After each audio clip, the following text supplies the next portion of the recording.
আসসালামু আলাইকুম। আমন্ত্রণ জানাচ্ছি জাগো ফুটবলে। আপনাদের সাথে আছি মমতাজ শাহিন রুম্পা। শুরুতেই জানিয়ে দিব আপডেটগুলো। বিশ্বাসঘাতক লাপোর্তার বিরুদ্ধে ভোটের মাঠে নামছেন মেসি।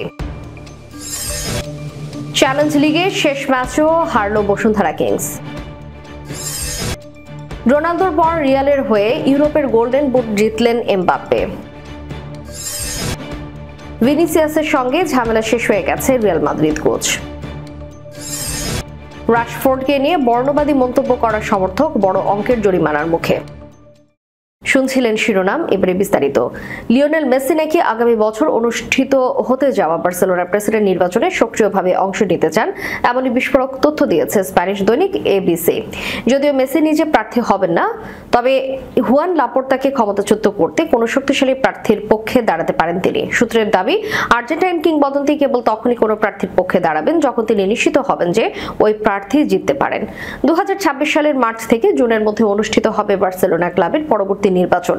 বর্তমান প্রেসিডেন্ট হুয়ান লাপোর্তা ইতোমধ্যেই পূর্ণ নির্বাচনের দাঁড়ানোর ঘোষণা দিয়েছেন।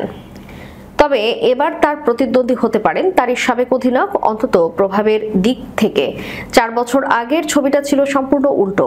তখন মেসি নিজে ছেলেকে নিয়ে ভোট দিতে গিয়েছিলেন লাপোর্তার পক্ষে, কিন্তু কয়েক মাসের মধ্যে যা ঘটেছিল তা এখনো ভুলতে পারেনি তিনি। লাপোর্তা নির্বাচনের আগে প্রতিশ্রুতি দিয়েছিলেন মেসির চুক্তি নবায়ন হবে। চুক্তির সব প্রস্তুতিও সম্পন্ন হয়েছিল, কিন্তু শেষ মুহূর্তে ক্লাবের আর্থিক সংকটের কারণ দেখে লাপোর্তা পিছু হটেন। মেসি ও তার পরিবার এটিকে বিশ্বাসঘাতকতা হিসেবে দেখেন। এরপর থেকেই তাদের সম্পর্কের অবনতি হতে থাকে। এবিসি জানাচ্ছে, ক্লাবের ভেতরের বেশ কয়েকজন প্রভাবশালী ব্যক্তি ইতোমধ্যে মেসির সঙ্গে যোগাযোগ করেছেন তার অবস্থান জানার জন্য। মেসির উত্তর ছিল পরিষ্কার, আমি এখনো সিদ্ধান্ত নিইনি, তবে লাপোর্তাকে আমি সমর্থন করব না।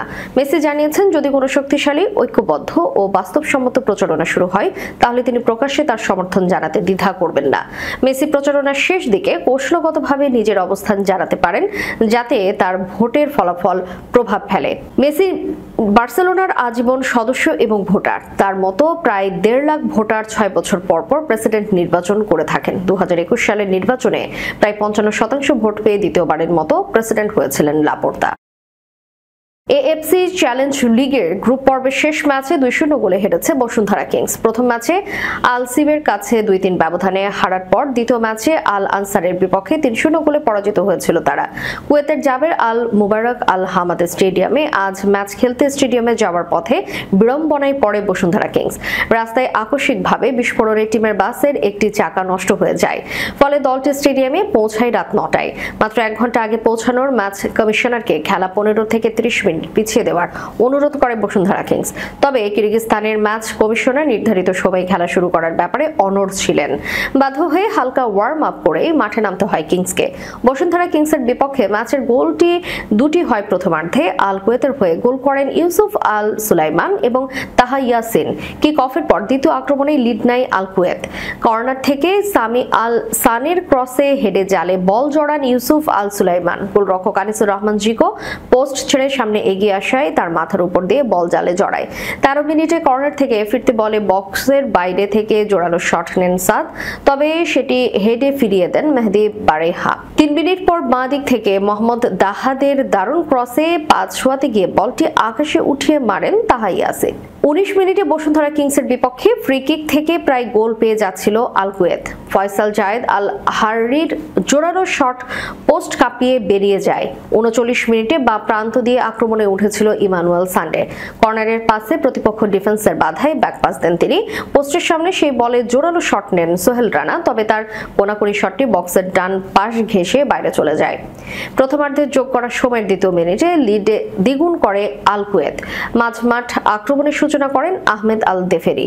তার পাস ধরে কর্নারের দিক থেকে ক্রস দেন দাহাম। গোলমুখের সামনে বলটিকে হালকা ছোঁয়ায় জালে পাঠান তাহা ইয়াসিন। ওই গোলের পর 0-2 ব্যবধানে পিছিয়ে থেকে বিরতিতে যায় বাংলাদেশের ক্লাবটি। বিরতির পরও কুয়েতি ক্লাবের আক্রমণের চাপ সামলাতে হয় বসুন্ধরা কিংসকে, তবে দ্বিতীয়ার্ধে রক্ষণে দৃঢ়তা বাড়ায় তারা। পোস্ট অক্ষত রাখতে প্রাণপণ চেষ্টা চালায় গোলরক্ষক আনিসুর রহমান জিকে। তার নৈপুণ্যে আর কোনো গোল হজম করতে হয়নি কিংসকে, ফলে ম্যাচ শেষ হয় 2-0 ব্যবধানে। প্রথমবারের মতো ইউরোপিয়ান গোল্ডেন বুট জিতলেন কিলিয়ান এমবাপ্পে। 2024-25 মৌসুমের জন্য এই পুরস্কার পেয়েছেন রিয়াল মাদ্রিদের ফরাসি এই তারকা। এর আগে 2014-15 মৌসুমে রিয়ালের হয়ে সর্বশেষ এই পুরস্কার জিতেছিলেন ক্রিস্টিয়ানো রোনালদো। ইউরোপের শীর্ষ লিগগুলোর মধ্যে সর্বোচ্চ গোলদাতাকে গোল্ডেন বুট দিয়ে থাকেন ইউরোপিয়ান স্পোর্টস মিডিয়া। গত মৌসুমে রিয়ালে যোগ দিয়ে লা লিগায় 31 গোল করেন এমবাপ্পে। সান্তিয়াগো বার্নাবুতে পুরস্কার বিতরণী অনুষ্ঠানে উপস্থিত ছিলেন রিয়াল কোচ জাভি আলোনসো, সভাপতি ফ্লোরেন্তিনো পেরেজ এবং দলের অন্যান্য খেলোয়াড়েরা। পুরস্কার হাতে নিয়ে উচ্ছ্বাসিত এমবাপ্পে বলেছেন, গোল্ডেন বুট জেতা আমার জন্য দারুণ মুহূর্ত। প্রথমবারের মতো পেলাম একজন ফরওয়ার্ড হিসেবে সত্যি বিশেষ কিছু। 31 গোল করে 62 পয়েন্ট নিয়ে তালিকার শীর্ষে ছিলেন এমবাপ্পে। দ্বিতীয় স্থানে ছিলেন স্পোর্টিং লিসবনের হয়ে খেলা ভিক্টর ইয়োকেরেস এবং তৃতীয় লিভারপুলের মোহাম্মদ সালাহ। পুরস্কার জিতেছেন আগের মৌসুমের ধারাবাহিক পারফরম্যান্সে। চলতি মৌসুমে দুর্দান্ত ফর্মে আছেন এমবাপ্পে। নতুন কোচ আলোনসোর অধীনে সব প্রতিযোগিতা মিলিয়ে রিয়াল জিতেছে 13 ম্যাচের মধ্যে 12টিতে। ক্লাবটিতে দীর্ঘদিন থাকার ইচ্ছা প্রকাশ করেছেন এই ফরাসি তারকা। আমাদের দলে দারুণ একতা আছে, আমি চাই এই মৌসুমে বড় কিছু জিতে। দলীয় সাফল্যই আসল বিষয়। রিয়ালে অনেক বছর থাকতে চাই এবং এমন পুরস্কার আরো অনেকবার জিততে চাই। লা লিগায় 10 ম্যাচে 27 পয়েন্ট নিয়ে লিগ টেবিলের শীর্ষে রিয়াল। 2-এ থাকা বার্সেলোনার চেয়ে 5 পয়েন্টে এগিয়ে আছে মাদ্রিদের ক্লাবটি। শনিবার রাত 2টায় লা লিগার ম্যাচে ভ্যালেন্সিয়ার বিপক্ষে খেলবে তারা। ঝামেলা নাকি আগে থেকেই ছিল? এল ক্লাসিকোর পর তা দপ করে জ্বলে উঠে। সাবি আলোনসোর প্রতি ক্ষোভ থেকে ভিনিসিয়াস রিয়াল মাদ্রিদ ছেড়ে দেওয়ার সুরও তুলেছিলেন। পরে অবশ্য ব্রাজিলিয়ান ফুটবলার ক্ষমা চেয়েছেন। সাবি এবং ভিনির মধ্যে সমস্যার বাতিটা দপ করে উঠে গত 26 অক্টোবর সান্তিয়াগো বার্নাব্যুর এল ক্লাসিকোয়। ম্যাচের 72 মিনিটে বদলি বোর্ডে লাল রঙের 7টি সংখ্যা দেখে ভিনিসিয়াস জুনিয়র নিজের চোখকে যেন বিশ্বাস করতে পারছিলেন না। এদিক সেদিক হাত ছুড়ে বারবার মাথা ক্ষোভ প্রকাশ করেন ব্রাজিলিয়ান ফুটবলার। টাচ লাইনের দিকে হাঁটার সময় অনবরত কি যেন বলতে দেখা যায় তাকে। ভিনির বদলি হিসেবে রদ্রিগোকে নামানোর সিদ্ধান্ত নেন সাবি। উঠিয়ে নেওয়ার এই সিদ্ধান্তের কারণে কোচের প্রতি 7 নভেম্বর জার্সিধারীর ক্ষোভ। ভিনি আরো খেলতে চেয়েছিলেন। উঠে যাওয়ার পর ফুটবলাররা সাধারণত কোচের সঙ্গে হাই ফাইভ বা কোলাকুলি করে থাকেন। তিনি হাই ফাইভ করবেন দূরের কথা, ক্ষোভের চোটে আলোনসোর দিকে তাকাননি পর্যন্ত। বেঞ্চে না বসে রগড়াতে সোজা চলে যান টানেলের দিকে। পরে অবশ্য ফিরেও আসেন, কিন্তু কোচের সঙ্গে তার মনোমালিন্য শেষ হয়নি। ম্যাচ শেষেই সাবি জানিয়েছিলেন ভিনির সঙ্গে আলোচনা করবেন। গত বুধবার হয়েছে সেই আলোচনা। ভ্যালেন্সিয়ার বিপক্ষে আগামীকালের ম্যাচকে সামনে রেখে সংবাদ সম্মেলনে আজ তিনি বলেছেন তাদের ঝামেলা শেষ হয়েছে। 2 দিন বিশ্রামের পর বুধবার আমরা সবাই মিটিং করেছি। ভিনি ভালো করেছে, অনবদ্য ছিল, হৃদয় থেকে কথা বলেছে আন্তরিকতার সঙ্গে। আমি সন্তুষ্ট ছিলাম এবং আমার জন্য সেই মুহূর্ত থেকে বিষয়টি শেষ হয়ে গেল। সামাজিক যোগাযোগ মাধ্যমে ক্ষমা প্রার্থনার বিবৃতিতে ভিনি কোচের নাম উল্লেখ করেননি। এই ব্যাপারে জানতে চাওয়া হলে সাবি বলেছেন, এটা আমার জন্য একটি অত্যন্ত মূল্যবান ইতিবাচক বক্তব্য। তিনি তার সততা দেখিয়েছে। সবচেয়ে গুরুত্বপূর্ণ বিষয় হলো সতীর্থদের, ভক্তদের এবং ক্লাবকে কি বলেছে। মার্কাস রাশফোর্ডকে নিয়ে বর্ণবাদী মন্তব্য করে বড় অঙ্কের জরিমানার শঙ্কায় পড়লেন রিয়াল ওভেইদোর এক সমর্থক।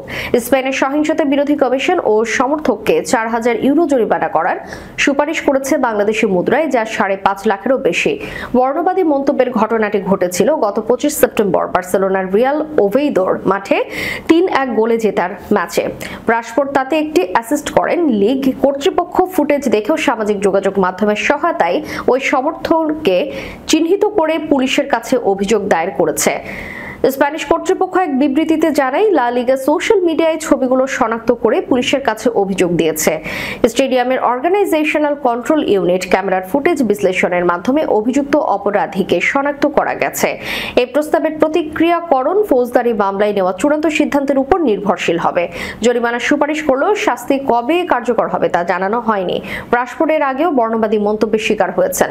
2021 ইউরোতে টাই ব্রেকারে মিসের পর তিনি সহ সতীর্থ বুকায়ো সাকা এবং জ্যাডন সানচোর দিকে বর্ণবাদী মন্তব্য ছুড়ে যায়। এক বর্ণবাদী ঘটনাটি সামাজিক যোগাযোগ মাধ্যমে শেয়ার করেছিলেন। পুলিশ তাকে জেলে দেয়। পরের বছর ইংল্যান্ড আবার ইটালির কাছে হারলে রাশফোর্ড আবার বর্ণবাদী আচরণের শিকার হন। দর্শক, শেষ করার পূর্বে সংবাদ শিরোনামগুলো জানিয়ে দিব আরো একবার। বিশ্বাসঘাতক লাপোর্তার বিরুদ্ধে ভোটের মাঠে নামছেন মেসি। চ্যালেঞ্জ লিগের শেষ ম্যাচেও হারল বসুন্ধরা কিংস।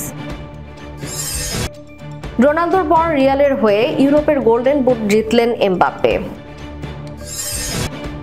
ভিনিসিয়াসের সঙ্গে ঝামেলা শেষ হয়ে গেছে রিয়াল মাদ্রিদ কোচ। রাশফোর্ডকে নিয়ে বর্ণবাদী মন্তব্য করা সমর্থক বড় অঙ্কের জরিমানার মুখে। এতক্ষণ আমাদের সাথে থাকার জন্য ধন্যবাদ। আল্লাহ হাফেজ।